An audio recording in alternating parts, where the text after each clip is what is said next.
I'm Robert Noll. This is number 78, Daily Blues Lesson of 365 Shorts.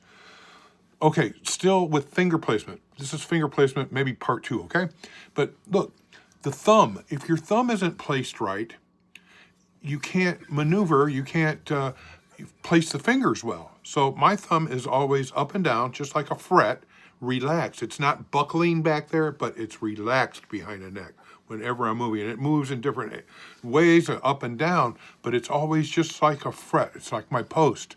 And the pressing and the amount of pressure I put on that for chords, arpeggios, scales, riffs, whatever I'm doing, there's different pressures, and I use my thumb sometimes for chords and techniques. All of this is in other videos you'll see.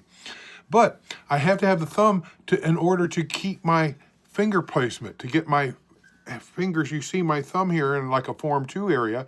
My thumb is in the middle of my 4 fingers, pretty much, second to third finger, because I need to be able to have that space, my fingers and set up so that as I move around, I don't want my fingers out here, flying out here all the time. I don't want to do it. But sometimes in finger placement, it's important that we learn it and we adhere to it, but there is compensation. Sometimes doing the wrong thing can be the right thing, okay? But that's a matter of blues and a matter of things that technique and nuances.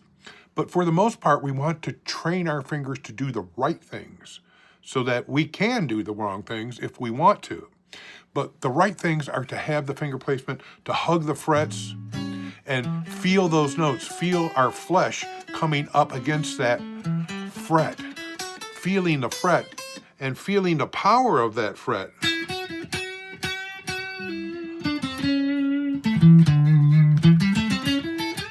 So my fingers are always in this way. They're already, all they have to do is drop on the interval or note that I want to play or the chord I want to play. My fingers are always set up. My thumb has to be there for the fingers to be set up. And I want to keep them as close to the strings as possible.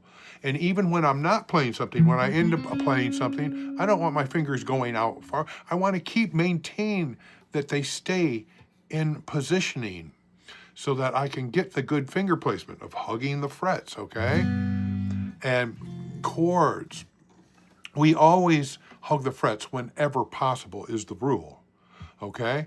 Now, there are other techniques when we're barring, but we want to be on the tip portions also. We don't want to just flop our fingers down anywhere. There is a place to be. This is the problem with most guitar teachers and guitar players out there. They don't care, and we're never taught about finger placement. More to come on this. Stay tuned. All right? Finger placement.